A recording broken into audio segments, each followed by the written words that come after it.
अपने मस्जिद का जादू गनो है, अपने मस्जिद का जादू गनो है। मालिक हमारे, मालिक हमारे, मालिक हमारे, तुम बाबा साई, रहम नजर करो, रहम नजर करो अब मोरे साई। तुम बिना नहीं मुझे माँ बाप भाई, रहम नजर करो।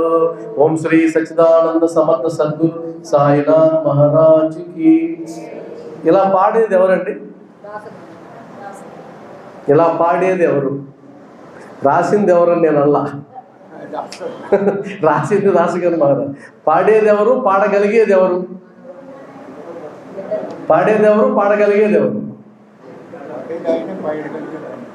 పాడేది పాడగలిగేది సాయిబాబాని ఆరాధించేవాళ్ళు, భక్తులు. ఆయన మనస్ఫూర్తిగా మనసావాచ కర్మన ఆయన మాత్రమే నన్ను తరింపగలిగిన వాడని విశ్వాసంతో ఉన్న వాళ్ళు మాత్రమే అది పాడగలరు.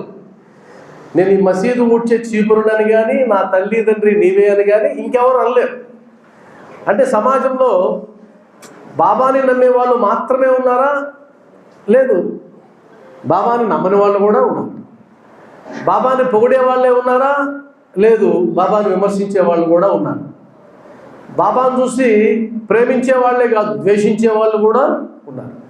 అది ఆ కాలంలో ఆయన దేహంతో ఉన్నప్పుడు ఉన్నారు, ఈరోజు ఉన్నారు. 100 ఏళ్ళు గడిచినా ఉన్నారు, ఇంకొక 1000 ఏళ్ళు గడిచినా ఉంటారు, 5000 ఏళ్ళు గడిచినా ఉంటారు. ఎందుకంటే త్రేతాయుగంలో రాముడిని ఇప్పటికీ విమర్శించే వాళ్ళు ఉన్నారు. త్రేతాయుగం అంటే 20,60,000 సంవత్సరాల ముందుది, 20 లక్షల సంవత్సరాలకు ముందు చరిత్ర త్రేతాయుగం చరిత్ర. మరి అప్పుడు జరిగిన రామాయణం గురించి ఇప్పుడు కూడా రాముడు అలా చేశాడండి తప్పు, రాముడు ఇలా చేశాడండి తప్పు అనే వాళ్ళు ఉన్నారు కదా. కాబట్టి ఎప్పుడూ ఉంటారు. నాకు ఇచ్చినటువంటి అధ్యాయాల్లో 35, 36, 37 అధ్యాయాల్లో వీటి ప్రస్తావనే ఉంది. మీకు ఒక పేపర్ కూడా ఇచ్చాను. అంటే నాకు ఇచ్చిన టాపిక్లో ఈ 1.5 అవర్ అయిపోయిన తర్వాత మీరు ఒకవేళ ఇంటికి వెళ్ళి ఈరోజు ఏం మాట్లాడుకున్నామా అంటే వీటిని ఒక్కసారి మీరు పరిశీలిస్తే తెలిసిపోతుంది, గుర్తుంటుంది. అంటే మననం, నిధిధ్యాసనం, అభ్యాసం చేయడానికి ఏదైనా మెటీరియల్ కావాలని నా ఉద్దేశంలో 51 అధ్యాయాలకు కానీ ఇలా ఇచ్చుంటే కనుక ఇది మీకు చాలా ఉపయోగపడి ఉండేది. నేను ప్రయత్నం చేశా, అది ఉపయోగపడుతుందో లేదో మీరే చూడాలి దాన్ని. అంటే ఈరోజు మాట్లాడుకునే సంబంధించి అది ముఖ్యమైనటువంటి పాయింట్. కాబట్టి 35వ అధ్యాయంలో, 36వ అధ్యాయంలో, 37, 38 4 అధ్యాయాల్లో ఏమేమి ఉన్నాయో చూద్దాం.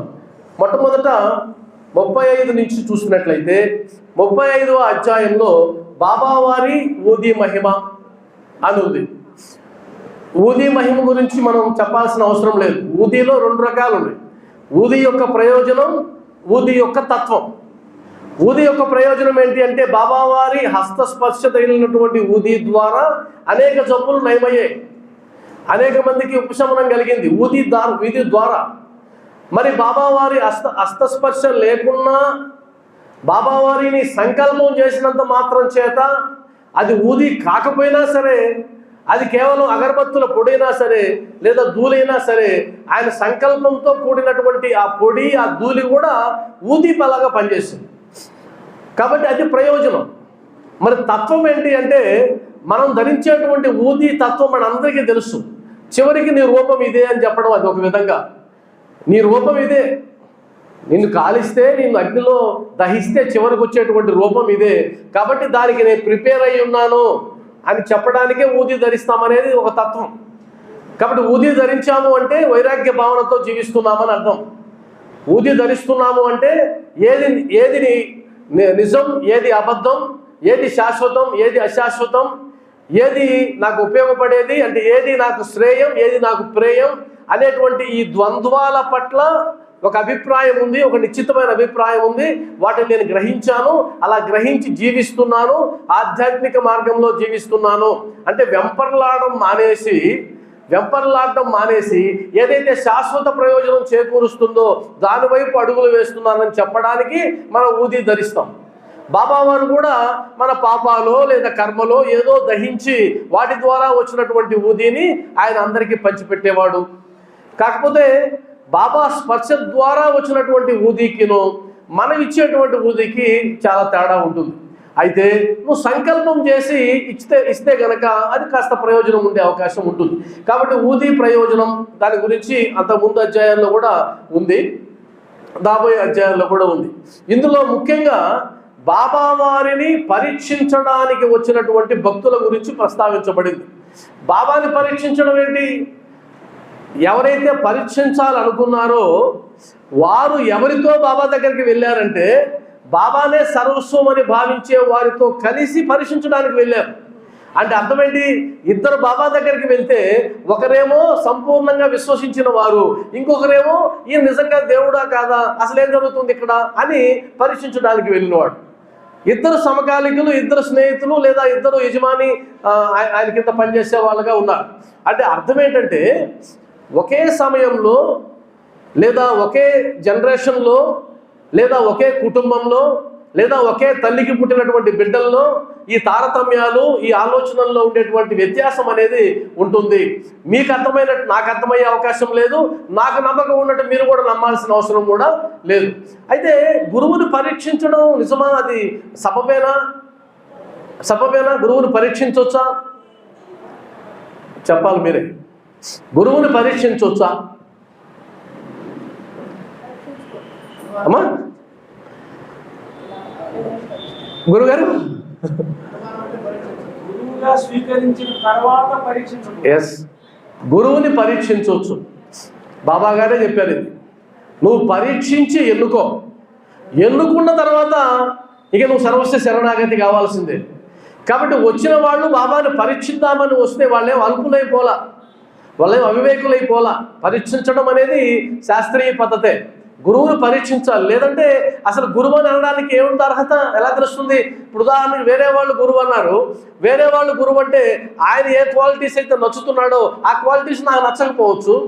ఎందుకంటే ప్రతి మనిషిలో మంచి ఉంటుంది, చెడు ఉంటుంది. నాకు తెలిసి భూమి మీద ఇప్పటి వరకు కోట్లాది మంది పుట్టి చనిపోయారు. ఇప్పుడు దాదాపు 780-40 కోట్ల మంది దాకా జీవిస్తున్నారు మన భూమి మీద ప్రస్తుతం జీవిస్తున్నవాడు. ఇంకా రాబోయే తరాలు ఎన్నున్నాయో. ఇప్పటి వరకు భూమి ఆవిర్భవించిన తర్వాత, మానవ జాతి పుట్టిన తర్వాత టోటల్గా ఈయన కంప్లీట్గా మంచివాడు అని కానీ లేదా ఈయన కంప్లీట్గా చెడ్డవాడు అని కానీ ముద్ర వేసుకున్నవాడు ఒక్కడు లేడు చరిత్రలో. మీరు ఏ మహాత్ముల ఫోటోలు అయితే చూపిస్తారో ఆ ప్రతి మహాత్ముడు వెనక ఏదో ఒక మచ్చ చూపించే వాళ్ళు ఉంటారు. అది ప్యాషన్గా భావించే వాళ్ళు ఉంటారు, అది మా జన్మ హక్కు అనే వాళ్ళు ఉంటారు. వీళ్ళందరికీ అర్థం కాలేదురా మూర్ఖుడు అని ఉంటారు. ఇప్పుడు ఎవరైనా చూడండి, మీరు విమర్శకు ఎదుర్కోనటువంటి వారు లేరు, దోషణను ఎదుర్కోనటువంటి వాళ్ళు లేరు, నిందలు భరించిన వాళ్ళే అందరూ కూడా. కాబట్టి బాబాకి అతీతమేం కాదు. బాబాని కూడా పరీక్షించడానికి వచ్చారు. కొంతమంది నేరుగా దూషించిన వాళ్ళు ఉన్నారు, అసలు సంబంధం లేని వాళ్ళు. ఉదాహరణకి కోపర్గావ్ రైల్వే స్టేషన్ మాస్టర్, ఆయన పని కట్టుకుని భక్తులందరినీ తరివేవాడంట అక్కడి నుంచి వెనక్కి. ఎందుకోసం వచ్చారు? బాబా కోసమా? ఏం లేదు అక్కడ, వేస్ట్. ఆయన అందరూ అనవసరంగా పెద్ద ఆయన చేశారు, ఆయన ఎందుకు పనికి రాడని చెప్పి పంపించేసేవాడట. మరి ఆయన ఎప్పుడైనా బాబా దర్శించాడా? దర్శించలా. మరి ఎలా సాధ్యమైంది అది? అంటే కొంతమందికి జన్మతః శత్రువులు ఉంటారు. ఖచ్చితంగా ఇది మీరు నమ్మాల్సిన సిద్ధాంతమే. ఉదాహరణకి పాముకు ముంగిసుకి శత్రుత్వం. ఏం గొడవలు ఉన్నాయి వాళ్ళిద్దరికి? ఆస్తి గొడవలు ఏమైనా ఉన్నాయా? పాముకి ముంగిసుకి ఏం ఆస్తి గొడవలు ఉన్నాయి? ఏం లేవు. కానీ అవి రెండు ఎదురు పడితే సహజంగానే శత్రుత్వాన్ని చూసుకుంటాయి. ఆ విధంగా ప్రకృతిలో మనల్ని ద్వేషించే వాళ్ళు కొంతమంది పుట్టేసి ఉంటారు. ఇక్కడ పుట్టుంటారు, వాళ్ళు మన కోసం ఎదురు చూస్తూ ఉంటారు, మన చుట్టూ ఉంటారు. అదరు దొరికిందంటే దెబ్బ వేసేస్తారు. వాళ్ళు ఒక మాట అనేస్తే తృప్తిగా జీవిస్తారు. ఇది పలానా ఆయన, అబ్బాయి ఇలా అండి సంగతి మాకు తెలుసు, ఆ రోజు ఆనందంగా నిద్రపోతారు. వీళ్ళకి ఎందుకు అలా ద్వేషం వచ్చింది? జన్మతః వచ్చేసింది అది. కాబట్టి విమర్శించినా నిందించినా ఎలా ఉండాలో బాబా మనకు నేర్పిస్తాడు ఇప్పుడు. ఎందుకంటే నీ జీవితంలో విమర్శలు తప్పవు, నిందలు తప్పవు, ద్వేషించే వాళ్ళు తప్పరు, నీ చుట్టూ ఉంటారు, నీ కుటుంబంలో కూడా ఉంటారు. అదే సినిమాలో ఒక డైలాగ్ ఉంది కదా, శత్రువులు ఎక్కడో ఉండరురా, అక్క చెల్లెళ్ళు అనాథముల రూపంలో మన చుట్టూ తిరుగుతుంటారు అంటాడు కదా. అది నిజమే, అలానే ఉంటుంది. కాబట్టి బాబాని పరీక్షించడానికి వచ్చి ఆయనకు నేను నమస్కారం పెట్టను, ఆయనకు నేను దక్షిణ ఇవ్వను, ఇది నా ప్రతిజ్ఞ.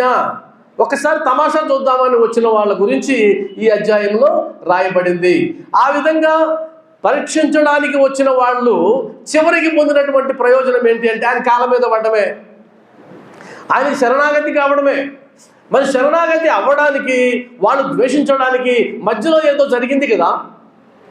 ఉదాహరణ, నేను మిమ్మల్ని ద్వేషించాను, మీతో పాటు ట్రావెల్ చేసిన తర్వాత 2-3 రోజుల తర్వాత మీరు నాకు అర్థమైన తర్వాత అదే నేను చాలా పొరపాటు అనుకున్నానే, మా శకుంతలమ్మ గారు చాలా మంచిది, ఆమె ఇలా అనుకున్నానే అని అంటే అర్థం ఏంటి? నేను ద్వేషించడానికి ఒక కారణం ఉంది, ఇప్పుడు అర్థం చేసుకోవడానికి కూడా ఒక కారణం ఉంది. ఆ మధ్యలో ఉండేటువంటి గ్యాప్ ఏదైతే ఉందో ఆ గ్యాప్ని నీకై నువ్వే ఇచ్చినట్లయితే ఇతరులకి, వాళ్ళు నీ గురించి అర్థం చేసుకొని ప్రేమించిన వాళ్ళు తయారవుతారు. ద్వేషించే వాళ్ళ స్థానంలో, విమర్శించే వాళ్ళ స్థానంలో, నిందించే వాళ్ళ స్థానంలో నిన్ను ప్రేమించాలి అంటే కనుక నువ్వు ఆవేశపడిపోయి నన్ను ఇంత మాట అంటావా అది ఇది అనేస్తే ప్రయోజనం లేదు. ఆ మధ్యలో గ్యాప్ ఉంటుంది, ఆ గ్యాప్ నువ్వు ఇవ్వాలి. బాబావారు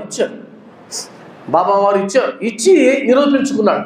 కాబట్టి దాంట్లో మొట్టమొదటిగా కాకా మహాజని స్నేహితుడు ఆయన గురించి చెప్పారు ఆ అధ్యాయంలో, 39వ అధ్యాయంలో. మరి కాకా మహాజని స్నేహితుడు అంటే కాకా మహాజని బాబా భక్తుడు. ఇప్పుడు స్నేహితుడు బాబా భక్తుడు కాదు, మరి భక్తుడా భక్తుడే. మళ్ళా చూడండి ఇక్కడ, ఆయన భక్తుడు కాకపోతే ఆయన దగ్గరకు రారు, భక్తుడే బాబా భక్తుడైతే కాదు. అంటే ఆధ్యాత్మిక మార్గంలో ఉన్నవాడే. అరే ఇంతమంది బాబా చుట్టూ వెళ్తున్నారు, అసలు ఏముంది అక్కడ అని పరిశోధించడానికి వచ్చినటువంటి వాడు ఆధ్యాత్మిక మార్గంలో ఉన్నవాడే. నాస్తికుడైతే దగ్గరకు కూడా రాడు, అడుగు కూడా పెట్టడు. కాబట్టి అలా మార్గంలో ఉన్నవాడే. మనందరం కూడా బాబావారిని నమ్మక ముందు, బాబావారు మనకు తెలియక ముందు కంప్లీట్గా ఆధ్యాత్మిక మార్గంలో లేమా అంటే ఉన్నాం, ఇటు వెళ్తున్నాం. తర్వాత బాబా దగ్గరికి వచ్చాం, ఇది నా స్థానం అని నిర్ణయించుకున్నాం, ఇక్కడ ఉండిపోయాం. అదేగా జరిగింది. నాలాంటి వాళ్ళు కూడా కొంతమంది ఉంటారు నాస్తికులు. నాలాంటి నాస్తికుల్ని కూడా ఆయన తీసుకొని వచ్చి ఈ మార్గంలో పెట్టినవాడు. ఒక నాస్తికుడినే తీసుకొచ్చి పెట్టిన తర్వాత ఒక ఆస్తికుడిని పెట్టడం పెద్ద విషయమేమీ కాదు. కాబట్టి కాకా మహాజని స్నేహితుడు నిరాకార రూపాన్ని ఆయన పూజించేవాడు. మానవ దేహంతో పుట్టినవాడు దేవుడు కాదు అనేటువంటి వాళ్ళు కొంతమంది ఉంటారు. వాళ్ళు మనలాగానే ఉంటారు, మనలాగే మాట్లాడతారు, మనలాగానే అన్ని కార్యక్రమాలు చేస్తారు, ఇంక దేవుడు ఎలా అవుతాడండి అని అంటారు. అలా వాదించే వాళ్ళు లేకపోలేదు, ఇప్పటికి కూడా ఉన్నారు. కాబట్టి ఆయన నిరాకారాన్ని ఆయన ప్రేమించేవాడు. ఇలా ఆకారం దాచినటువంటి అవతారాల మీద ఆయనకి నమ్మకం లేదు. కాబట్టి ఆయన ముందుగా చెప్పి వెళ్ళాడు, నేను ఎట్టి పరిస్థితుల్లో కూడా ఆయనకి నమస్కారం చేయను. ఎప్పుడైతే తీసుకెళ్ళి ఆయన ముందు నిలబడ్డాడో బాబా వారు ఒక చమత్కారం చేశారు. ఎప్పుడైతే బాబా దగ్గరికి వెళ్ళాడో ఆయన గతించిన తండ్రి యొక్క కంఠస్వరాన్ని వినిపించాడు బాబావారు. ఆ కంఠస్వరం మిగతా వాళ్ళు ఎవరికి, మీకు ఇందాక కూడా చెప్పాను ఒకటి, ఆయన అందరికీ బాబాలాగా కనిపిస్తున్నాడు, ఆమెకు మాత్రం శ్రీరామచంద్రుడికి కనిపిస్తున్నాడు. ఇక్కడ బాబావారు మాట్లాడుతున్నాడు, ఆయన కనుక స్వరం మార్చి మాట్లాడున్నట్లయితే కనుక అక్కడ ఉండే భక్తులు అడుగుండేవాళ్ళు, ఏం బాబా ఇప్పుడు ఉన్నట్టుండి స్వరం మార్చి మాట్లాడేవే అని అనుండేవాళ్ళు. కాకా మహాజన్ అని ఉండేవాడు, ఏంటి స్వరం మార్చాడే. కానీ వాళ్ళెవ్వరికీ అది వాళ్ళెవ్వరికీ వినిపించకుండా కేవలం ఈయనకి మాత్రమే వాళ్ళ తండ్రి, గతించిన తండ్రి యొక్క కంఠస్వరాన్ని ఎప్పుడైతే వినిపించాడో అప్పుడు ఏమనుకున్నాడు, అబ్బా ఈయన సామాన్యుడు కాదు. ఎందుకని నా తండ్రి యొక్క స్వరం ఈయన తెలిసే అవకాశం లేదు, మరి ఎలా సాధ్యమైంది అని అంటాడు. ఇక్కడ ఇదంతా చదవడానికి బాగుంటుంది, కానీ చాలామంది యొక్క మనస్తత్వం ఎలా ఉంటుందంటే, ఒక మహాత్ముడిని నమ్మాలి అంటే వాళ్ళు అతీతమైనటువంటిది ఏదో చెయ్యాలి. అలా అతీతమైనటువంటిది చేస్తే తప్ప, దాన్నే మనం లీలలు అంటాం, ఆ లీలలు చేస్తే తప్ప వాళ్ళు నమ్మరు. మీరు కావాలంటే బాబా వారిని మొట్టమొదటగా ఆయనకు మహాత్ముడిగా గుర్తించింది ఎవరు? చాందుభాయ్ పటేల్. మరి చాందుభాయ్ పటేల్ బాబా వారిని మహాత్ముడు అని గుర్తించడానికి కారణం ఏంటి? లీల. సటకాతో నేల మీద కొట్టడం, మరలా కొట్టడం, ఒకసారి నిప్పు ఒకసారి నీరు రావడం, ఆయన 2 నెలల నుంచి వెతుకుతున్నటువంటి ఒక గుర్రం యొక్క జాడని ఆయన తెలపడం. అంటే అర్థం ఏంటి? లీల జరిగింది కాబట్టి నమ్మాడు. మరి బాబావారు దాదాపు 60 ఏళ్ళు షిరిడీలో ఉన్నాడు కదా, ఈ 60 ఏళ్లలో ఎప్పుడైనా సరే అలాంటి లీలనే మళ్ళా చేశాడా? ఆయనకి ఎప్పుడన్నా నిప్పు కావాలంటే సటకాతో కొట్టాడా? ఆయనకి ఎప్పుడన్నా నీళ్లు కావాలంటే సటకాతో కొట్టాడా? కొట్లా. అంటే అర్థమేంటి? ఆ లీల ఒక ప్రయోజనం కోసం ఉద్దేశించబడింది. మరి నీటితో దీపాలు వెలిగించడం అది దేనికోసం? అది కూడా ఒక ప్రయోజనం కోసమే ఉద్దేశించబడింది. లీలలు ఈ మహత్యాలన్నీ కూడా ఒక ఆ తాత్కాలిక ప్రయోజనం కోసం మాత్రమే ఉద్దేశించబడినవి. ఎందుకోసం అంటే అలా చెయ్యకపోతే గనక కొంతమంది ఆయన మహాత్ముడని నమ్మరు. మరి ఆయన మహాత్ముడు నమ్మకపోతే ఆయనకు వచ్చిన నష్టం ఏంటి? ఆయనకు వచ్చిన నష్టం ఉంది. నా ఉద్దేశంతో చెప్తున్నా, ఇది జనరలైజ్ చేయడంలే. ఆయనకు వచ్చిన ఉద్దేశం ఉంది, ఆయనకు వచ్చిన నష్టం కూడా ఉంది. ఎందుకంటే ఆయన ఎవరినైతే ఉద్ధరించాలని వచ్చాడో ఆ ఉద్ధరించబడాల్సినటువంటి జనమంతా దూరంగా వెళ్తుంటే ఏదో ఒక కేకేసి పిలవడమే ఆయన చేయాల్సిన పని. మీరు గమనించారా? మొట్టమొదట వేదిక మీదకి పిలిచేటప్పుడు మాస్టర్ గారు ఒక మాట అన్నారు. మమ్మల్ని పిలిచేటప్పుడు, నేను కేకేస్తానండి, కేకేసిన వాళ్ళందరూ పైకి రండి అన్నాడు. మా పక్క అయితే తిట్టది, కేకేసేది మేమన్నా పశువులువా మనుషులువా? ఇక్కడ అది వాడుకు భాష. నేను అది పనిగా విన్నా. మళ్ళీ మైకెక్కిన తర్వాత పైకెత్తుకున్న తర్వాత కూడా కేకేసిన వాళ్ళు రండే అన్నాడు. మరి కేక్ ఎందుకు వేయాలి? కేక్ ఎందుకు వేయాలంటే ఇంతమంది ఉన్నారు కాబట్టి ఇంతమందిలో ఇక్కడికి రావడానికి ఎవరు కేక్ వేయాలి. ఆ కేకే లేలా, ఇంకోటి కాదు అది. ఆ కేక్ వేస్తే కానీ కర్లపూడి కృష్ణ గారు రండి కేకేసినాడు, నన్ను పిలుస్తున్నాడు అని వచ్చినాం, అంతే కదా. కాబట్టి బాబా వారు అవతరించి ఎవరెవరినైతే ఉద్ధరింపు చేయాలనుకున్నాడో అలా ఉద్ధరింపు చేయడానికి ఆయన మీద ఒక నమ్మకం పాదుకొలపాలి. ఆ నమ్మకం పాదుకొలపాలంటే నీకు లీల జరగాలి. అస్తమానం లీలలు చేస్తా కూర్చోడు ఆయన. కాబట్టి ఈ వీడి కోసం చేసిన లీల ఇది. కాకా మహాజని స్నేహితుడి కోసంగా చేసిన లీల. మీరు అంతేగాని ఎవరు భక్తులు పోయినా సరే వాళ్ళ తల్లిదండ్రులు మిమిక్రీ చేసి చెప్పాడా? ఎప్పుడన్నా చెప్పలా. మరి ఇక్కడ ఎందుకు చేశాడు? ప్రయోజనం ఉంది కాబట్టి. ఎప్పుడైతే అది అతను ఊహించింది చేశాడో ఆయన యొక్క వాగ్దానాలన్నీ మర్చిపోయాడు. ఆ తర్వాత మళ్ళా గింజలు పెట్టడం, దాచిపళ్ళు, అవన్నీ చిన్న చిన్న లీలలు. వాటి గురించి నేను ప్రస్తావించాల్సిన అవసరం లేదు. అంటే అర్థం ఏంటంటే తాను ఒకరిని మహాత్ముడుగా గుర్తించాలి అంటే తనకు అతీతంగా అనుకునేటువంటి శక్తి ఏదో ఆయనకు ఉందని భావించాలి. ఆ శక్తి నాకు లేదు, ఆయనకుంది కాబట్టి నాకంటే గొప్పవాడు.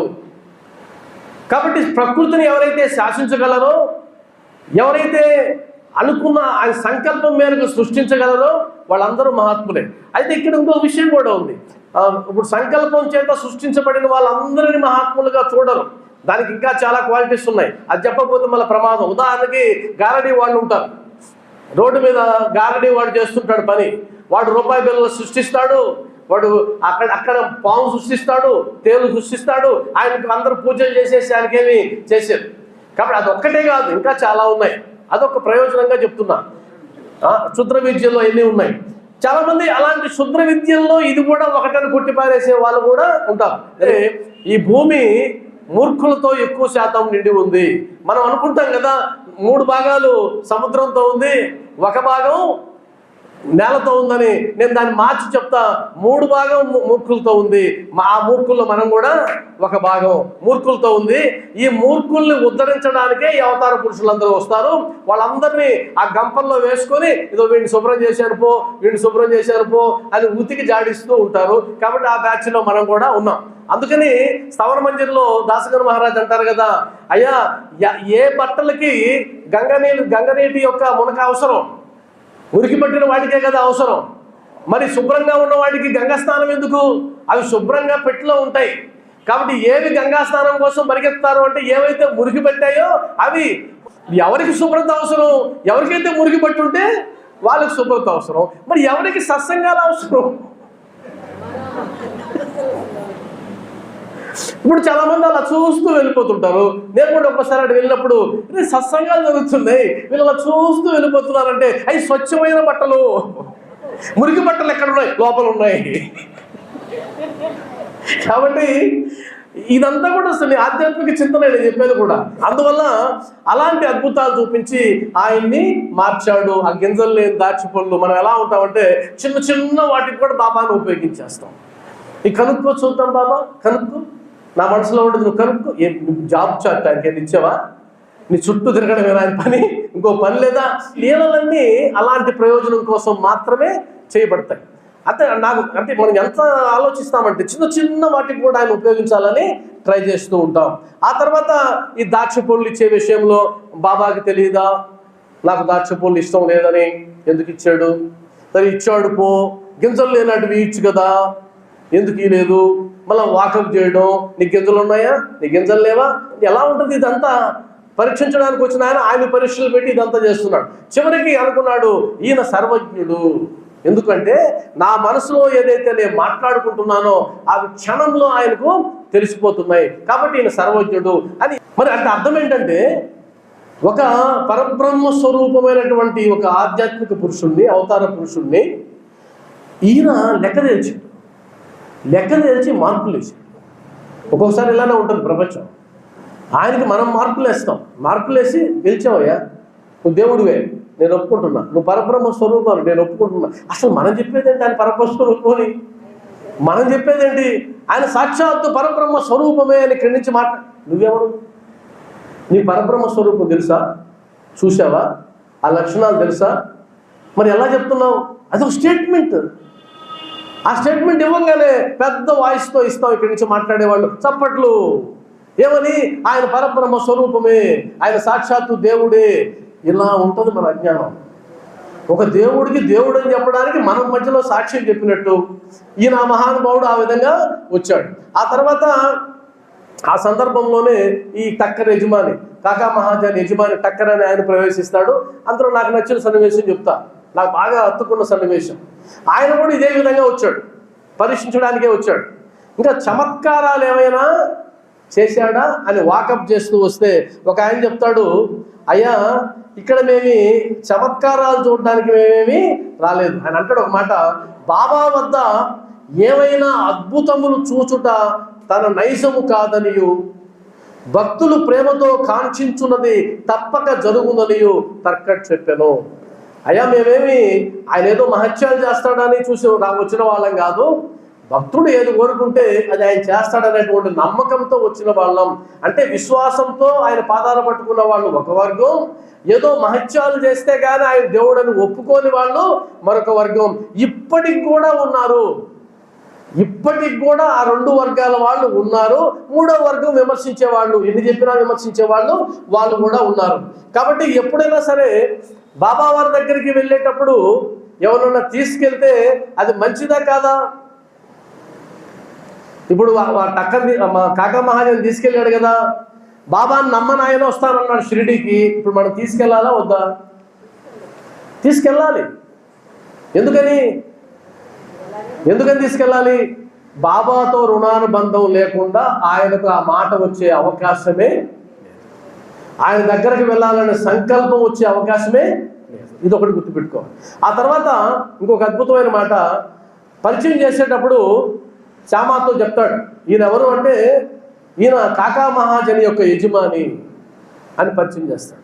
అప్పుడు బాబావారు అన్న మాట ఏంటంటే, అతడెట్లు వాడికి యజమాని కాగలడు, అతని యజమాని వేరొకడు గలడు. ఇది చిన్న మాట కాదు, అది చిన్న మాట కాదు. నేనేమంటాను, మా అధికారి ఎవరు అంటే మా ఎంఈఓ గారు అండి అంటాను. అంతే కదా, మీ అధికారి ఎవరు? మా ఎంఈఓ గారు అని అంటాం. మీ నాన్నగారు ఎవరు? మా నాన్న పేరు చెప్తాం. స్టేజ్ మీదకి వచ్చినప్పుడు మీ నాన్న ఎవరంటే సాయిబాబా అంటాం. ఇంట్లో మీ నాన్న పేరు చెప్తే మా నాన్న పేరు చెప్తాం. అంతే కదా. ఇక్కడ మాట్లాడేటప్పుడు మీ యజమాని ఎవరంటే అంతా ఆయనేనండి, సర్వస్వం ఆయనే, ఇంకెవరు లేరంటాం. మా స్కూల్లో మీ యజమాని ఎవరంటే మా ఎంఈఓ గారు అండి. కాబట్టి యజమాని ఎవరు అంటే ఎలా అవుతాడు ఆయన? ఈయన యజమాని వేరే గలడు అని నేనల్లా. మళ్ళీ ఆయన బాబా వారు ఏమనలేదు, ఈయన యజమాని వాడెట్లా అవుతాడు, నేను రా అనలేదు. వాడు యజమాని వేరే కలడు, వాడెట్లా అవుతాడు అన్నాడు. అంటే యజమాని అంటే అర్థం ఏంటంటే నీ సర్వస్వం చూసుకోగలిగినటువంటి సామర్థ్యం కలిగిన వాడు యజమాని. అంతే యజమాని అంటే అర్థం. యజమాని అంటే నువ్వు చేసినటువంటి శారీరక శ్రమకు కూలి ఇచ్చేవాడు కాదు. శారీరక శ్రమకు కూలి ఇచ్చేవాడు యజమాని కాదు. యజమాని అంటే నీ సర్వస్వాన్ని, నీ సంపూర్ణ బాధ్యతలని పట్టుకోగలిగిన వాడు, నెరవేర్చగలిగిన వాడు ఆయన మాత్రమే యజమాని అవుతాడు. మరి ఈరోజు నేను ఒక దేహంతో పుట్టే, నాకు ఒక పేరుంది, నాకు ఒక డిగ్రీ ఉంది, నాకు ఒక జాబ్ చార్ట్ ఉంది, ఇప్పుడు నాకు యజమాని ఎవరు అంటే కనుక నేను ఈ సర్వస్వాన్ని ఎవరి చేతుల్లో, ఎవరి పాదాల దగ్గర ముడిపెట్టాలనుకుంటున్నానో ఆయన నా యజమాని. ఇంకెవరు యజమాని అయ్యే అవకాశం లేదు. ఇప్పుడు మనందరూ యజమాని ఎవరు? ధైర్యంగా చెప్పలేకపోతున్నాం. ఆయనేనా యజమాని? ఆయనే యజమాని. ఆయనే అన్నప్పుడు హక్కులు యజమానికి ఉంటాయా, వీడికి ఉంటాయా? ఎవరికి ఉంటాయి? యజమానికి హక్కులు ఉన్నప్పుడు నీ గురించి నువ్వు ఆలోచించాల్సిన ఆవశ్యకత ఏముంది? ఆలోచిస్తున్నామా లేదా? ఇంతకనే పాడాం కదా, మాలిక్ హమారే అని. అంటే అర్థమేంటి? మనం ఆయనకి ఇస్తున్నాం పగ్గాలు, కానీ పగ్గాలు పూర్తిగా ఇవ్వడం లేదు. ఇచ్చినట్టు అనుకుంటున్నాం. పూర్తిగా పగ్గాలు ఇచ్చిన తర్వాత ఆ తర్వాత వచ్చే పదమే సర్వస్వ శరణాగతి. సర్వస్వ శరణాగతి అంటే పూర్తిగా పగ్గాలు ఇచ్చేసాం. పగ్గాలు ఇచ్చేసిన తర్వాత అయ్యయ్యా నువ్వు కుడివైపు వెళ్ళాలి, నువ్వు ఎడమవైపు వెళ్తున్నావే అని అనడానికి వీల్లేదు. ఎందుకని? నువ్వు పగ్గాలు ఇచ్చేసిన తర్వాత మార్గదర్శి ఆయన అనుకున్న తర్వాత ఇష్టం వచ్చినట్టు వెళ్ళాల్సిందే. అయితే ఇంకొక విషయం ఏంటంటే, నువ్వు పగ్గాలు ఇచ్చేటప్పుడే పరీక్ష చేసుకుని ఇవ్వు. అది ఇందాక మనం మాట్లాడుకునేది. పరీక్ష చేసుకొని ఇచ్చిన తర్వాత ఇంక వదిలేయాలి. ఇప్పుడు ఉదాహరణకి భగవద్గీతలో మనకు తెలుసు, భగవద్గీతలో పగ్గాలు ఎవరికి ఇవ్వబడ్డాయి? శ్రీకృష్ణుడికి ఇవ్వబడ్డాయి. ఇచ్చిన తర్వాత ఏం చేశాడు అర్జునుడు? వదిలేసినాడా? వదిలేలా. పగ్గాలు ఇచ్చినట్టే ఇచ్చినాడు, గట్టిగా పట్టుకున్నాడు. ఎప్పటిదాకా? నకాంక్షే విజయం కృష్ణ నచ రాజ్యం సుఖాని చ కిం నో రాజ్యేన గోవింద కిం భోగైర్జీవితే నవ. ఈ శ్లోకం చెప్పడానికి అంతకుముందు అనేక శ్లోకాలు, అనేక పదార్థాలు మాట్లాడాడు. ఆ మాట్లాడినప్పుడు పగ్గాలు ఇచ్చినట్ట ఇవ్వనట్ట? ఇచ్చినానని అనుకున్నాడు, ఇవ్వలేదు. తర్వాత గందరగోళం అయిపోయి అయోమయ స్థితిలోకి వెళ్ళిన తర్వాత, అయ్యా నాకేం వద్దు, నేను నీ శిష్యుణ్ణి, నువ్వు నాకు అనుగ్రహాన్ని ప్రసాదించు, ఏది సరైన మార్గమో నువ్వే చూపించు అని ఆయనకు సర్వస్వ శరణాగతి అయిన తర్వాత ఆయన మొదలుపెట్టాడు జ్ఞానబోధ.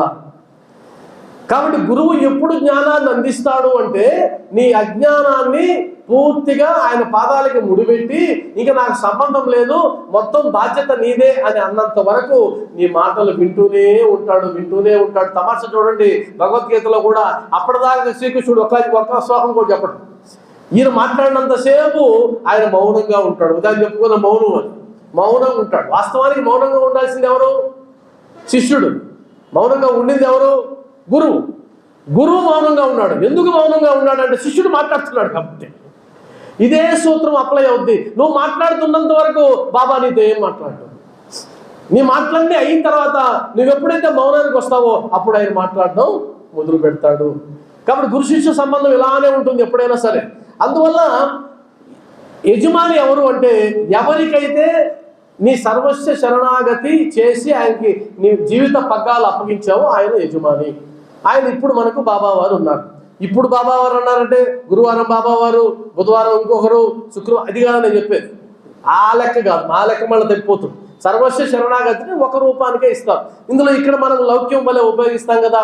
నన్ను అడిగితే భక్తుడికి మించిన లౌకికవాది ఇంకొకరు ఉండరు. అద్భుతమైన లౌకికవాద్యం చేస్తారు. ఆ తర్వాత ఆయనకి ఇచ్చినటువంటి ఒక అద్భుతమైన బోధ, అందులో ఏం రాస్తారంటే సచరిత్రలో కూడా ఒక సలహా ఇచ్చాడు. ఆయనకి ఒక సలహా ఇచ్చాడు. ఆ సలహా ఏంటంటే, నీకు నాకు మధ్యనున్నటువంటి అడ్డుగోడని తీసివేయము. నీకు నాకు మధ్య ఉన్నటువంటి అడ్డుగోడను తీసివేయము. అప్పుడు మనం పరస్పరం చూసుకోవచ్చు, పరస్పరం మాట్లాడుకోవచ్చు. ఇప్పుడు మనమేం ప్రశ్న వేయాలి? బాబా నీ దగ్గరకు వచ్చి నిలబడ్డాం, నీకు నాకు మధ్యలో ఏమన్నా అడ్డుగోడ ఉందా? ఎలా తెలుస్తుందండి అడ్డుగోడ ఉందా లేదా? మీరు ఎప్పుడన్నా అనుకున్నారా అడ్డుగోడ ఉందని కానీ లేదని కానీ? నేను చెప్పేది జోక్ కాదండి, తమాషా నిజంగానే అడుగుతున్నా. మీరు ఎప్పుడైనా బాబాకి మీకు మధ్యలో అడ్డుగోడ ఉందని భావించారా? లేదండి మా ఇద్దరి మధ్య ఏం అడ్డుగోడ లేదు, ఆయన మాకు పారదర్శకంగా ఉన్నాడని మీరు భావిస్తున్నారా? అడ్డుగోడ ఉంది లేదు ఎలా తెలుస్తుందనంటే సింపుల్ విషయం చెప్తా. ఉదాహరణకి నేను మీకు కనిపిస్తున్నానా? ఓకే. మీరు నాకు కనిపిస్తున్నారా? ఓకే. అంటే అర్థం ఏంటి? అడ్డుగోడ లేదు. ఇప్పుడు ఆయన మనకు కనిపిస్తున్నాడా? కనిపిస్తున్నాడు. ఆయనకు మీరు కనిపిస్తున్నారా? తెలియదు. నా మాటలు మీకు వినిపిస్తున్నాయా? వినిపిస్తున్నాయి. మీ మాటలు నాకు వినిపిస్తున్నాయా? తెలియదు. అంటే అర్థమేంటి? నా వాక్కు ఆయనకు చేరుతుందో లేదో తెలియదు. నేను ఆయన చూస్తున్నాను, ఆయన నన్ను చూస్తున్నాడో లేదో తెలియదు. నా ఆలోచనలు గ్రహిస్తున్నాడో లేదో తెలియదు. గ్రహిస్తే ఒకవేళ ఆన్సర్ ఇచ్చాడో లేదో తెలియదు. ఆ ఇచ్చిన ఆన్సర్ నేను ఎలా కనుక్కోవాలో తెలియదు. భక్తిలో ఉండేటువంటి సంశయాలన్నీ ఇవి గాన క్లారిటీ వచ్చేస్తే ఇంకా ఆధ్యాత్మికంగా ఇంకే క్లారిటీ రావాల్సిన విషయాలు ఉండవు. అంటే అర్థం ఏంటంటే నేను మాట్లాడానండి, బాబావారు విన్నారు, బాబావారు సమాధానం ఇచ్చారండి, నాకు అర్థమైంది, అంతే. ఆయన మసీదులో నుంచి ఈ వస్తువు కావాలి అని ఎవరినన్నా చెప్పి పంపిస్తే రాధాకృష్ణ అయి ఆ వస్తువుని పంపించేదట కదా, చదివారు కదా. మరి ఎలా సాధ్యమైంది? అడ్డుగోడ లేదు. ఇందా గురువుగారు ఒక మాట అన్నారు మొన్న, మేము మీటింగ్లో ఒక మాట అనుకున్నాము, అనుకున్న వెంటనే వేమగిరి మాస్టర్ గారు ఫోన్ చేసి ఇది పెడతానన్నారు, అడ్డుగోడ లేదు. అదేవిధంగా నేనేదైనా ఒకటి అనుకున్నాను అనుకోండి, నేను అనుకున్న విషయాన్ని వెంటనే బాబా వారు నేను విన్నాను అని నాకు తెలియజేస్తే అడ్డుగోడ లేదు. అంటే అర్థం ఏంటి? మీ ఇద్దరి మధ్య పరస్పర భావాలు గన ట్రాన్స్మిట్ అవుతుంటే మీ మధ్యలో అడ్డుగోడ లేదండి. నాకంత శక్తి లేదు, నాకు ఇంకెవరైనా సహాయం కావాలి, కాబట్టి ఈయన గురువుగా పెట్టుకున్నాను, కాబట్టి నేను చెప్పాల్సింది ఆయన చెప్తాను, ఆయన చెప్తాడు, మరలా ఆయన చెప్తే ఈయన నాకు చెప్తాడంటే ఇది సాయితత్వం కాదు. ఇప్పుడు జరిగేటువంటి తంతంతా అదే. కాబట్టి ఆ ఒక్క లైన్ పట్టుకుని వెళితే కూడా చాలు. ఈ సత్సంగాల నుంచి నీకు నాకు మధ్య ఉన్న అడ్డుగోడ తొలగించు. అడ్డుగోడగా చేరారు కొంతమంది, అడ్డుగోడలుగా తయారయ్యి పిల్లర్స్ వేసుకొని బాబా జీవితంలో ఎప్పుడూ మనకు కనిపించకుండా చేసేసారు. లాస్ట్కి అడ్డుగోడలు ఉండొచ్చు, గురువు ఎలా ఉండాలంటే ఒక భూతద్దం లాగా గురువు ఉండాలి. అంటే గురువులో నుంచి ఒక వస్తువును చూస్తే ఆ వస్తువు ఉన్నదానికంటే పెద్దదే కనిపించాలి, అలా ఉండాలి గురువు. ఇప్పుడు గురువులు ఎలా తయారయ్యంటే అడ్డుగోడగా తయారైనారు, కనిపించడంలో అవతల గురువు. కాబట్టి చాలా మంది ఈ విధంగా బాబాకి నాకు మధ్యవర్తిగా నేను ఉన్నానని పతనం అయిపోయిన వాళ్ళు ఎంతో మంది ఉన్నారు, ఇప్పటికీ ఉన్నారు, రేపు పతనం కాబోయే వాళ్ళు కూడా ఉన్నారు, ఎప్పటికీ ఉంటారు. కాబట్టి ఈ సచ్చరిత్రలో ఉండే జ్ఞానాన్ని ఎందుకు చెప్పుకోవాలి అంటే ఈ జ్ఞానాన్ని వక్రీకరించి ఇంకెవరు చెప్పకుండా మనం చెప్పుకోవాలి. బాబా వారు ఇచ్చింది ఇది జ్ఞానం, కాబట్టి అడ్డుగోడలు లేవు మనకు. అయితే నేను ఒకటి అడగచ్చు, మీరు ఎందుకంటే మధ్యలో ఈ సచ్చరిత్ర ఇచ్చారు కదా బాబా వారు, మేము చదువుకుంటాం కదా, మీరు అడ్డుకోరా అంటే మేము అడ్డుకోడ కాదు, మేము భూతత్వం లాగా పనిచేస్తున్నాం. మేము భూతత్వం. ఇదే పుస్తకాన్ని ఇలా అర్థం చేసుకోండి అని చెప్తున్నాం.